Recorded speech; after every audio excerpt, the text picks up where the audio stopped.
Hello, welcome to this video. Today, you are listening to a retelling of a story from the TV series Stranger Things. This version is made for English learners. The level is B1. I speak clearly and naturally, but not too fast. You can listen carefully and follow the story step by step. Now, let's begin. The story takes place in a small town in the United States. The name of this town is Hawkins. At first, Hawkins looks calm, safe, and peaceful. The streets are clean and quiet. The houses look ordinary.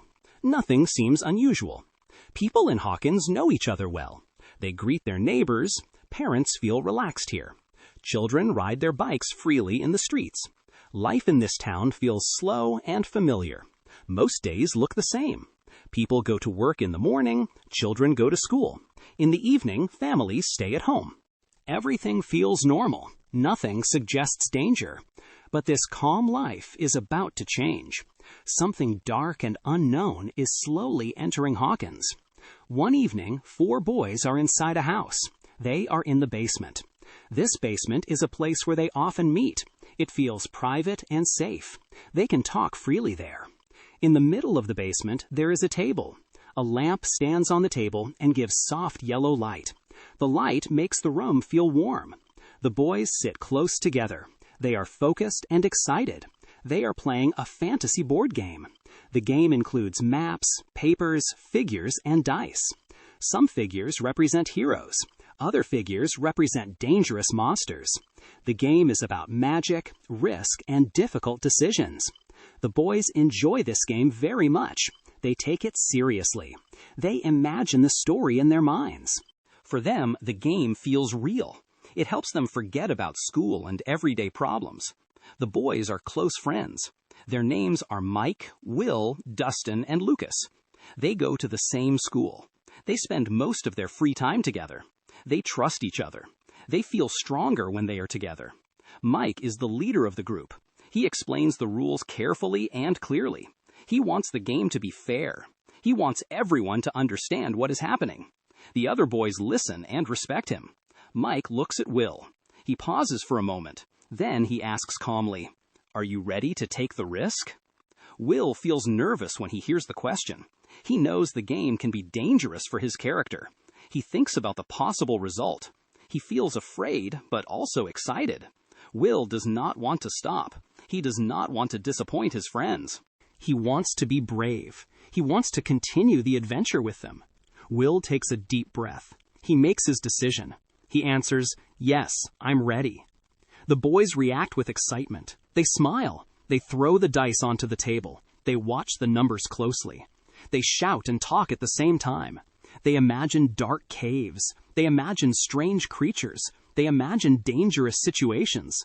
Sometimes they argue. Then they laugh again. They completely forget about time. Hours pass without them noticing. The outside world feels far away. But eventually, the game has to end. Will's mother calls him. Her voice sounds worried but caring. She tells him it is time to come home. She wants him to be safe. The boys understand that the night is late. They slowly stop playing. They feel disappointed, but they know it is time. They clean the table carefully. They put the figures back into the box. They fold the papers. They turn off the lamp. They walk upstairs quietly. Outside, the night air feels cold and still. The street is almost empty. The boys take their bikes. They say goodbye to each other. Each boy rides in a different direction. Will rides home alone. The town feels different at night. The streets are darker. The houses look silent. There are no people around. Tall trees stand on both sides of the road. Their shadows stretch across the street. The wind moves the leaves softly. The night feels too quiet. Will begins to feel uncomfortable. He feels like something is wrong. He hears a strange sound behind him. It sounds like something moving. Will looks back quickly. He sees nothing. The road is empty. But the strange feeling stays. He feels watched. Will starts riding faster. His heart begins to beat harder. He breathes quickly. He wants to get home as soon as possible. He wants to feel safe again. Near his house, Will suddenly loses control. He falls from his bike. The bike crashes onto the road. The wheel continues to spin. Will stands up in fear. He does not look at the bike. He runs toward the house. He opens the door quickly and goes inside. He closes the door behind him. Inside the house, everything feels wrong. The rooms are too quiet. There is no sound. The lights begin to flicker. The air feels cold. Will feels intense fear. He slowly looks around the room. Suddenly, he sees a dark figure. The shape is unclear. It is tall and not human. The figure moves closer. Will tries to escape, but he does not have enough time. The light breaks. Will disappears. The next morning, Joyce wakes up. Joyce is Will's mother.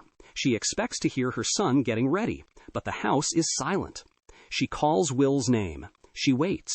She listens. There is no answer. Her worry grows. Joyce walks through the house. She opens doors. She checks every room. Everything looks normal, but Will is not there. She enters Will's bedroom. His bed is empty. His blanket is still on the bed. His clothes are still in place. Nothing is missing. Joyce knows something is wrong. Will would never leave without telling her. Fear slowly turns into panic. She calls the school. Her voice shakes. She asks if Will arrived. The school says that Will never came to class. Joyce feels terrified. She cannot stay calm. She immediately calls the police. She asks for help. Later, a police officer arrives. His name is Jim Hopper. He is the chief of police in Hawkins. He looks tired but focused. Hopper listens carefully to Joyce. She explains that Will would never run away. She is sure of it. Hopper believes her concern. He looks around the house. He asks detailed questions. He writes notes. He promises to do everything he can. The investigation begins. At the same time, something strange happens in another place. There is a secret laboratory near the town. The building looks cold and controlled. Suddenly, alarms start to sound. Red lights turn on. People run through the halls. Security systems activate. Something has gone wrong. A young girl escapes from the laboratory. She looks frightened and confused. She wears a hospital gown. She has no shoes. She runs outside without stopping. The girl enters the forest. She walks for a long time. She is cold, hungry, and weak, but she continues moving forward. She does not know where she is going. Eventually, she finds a small diner. The lights are on. The place looks warm and safe. She enters slowly. People inside stare at her in surprise.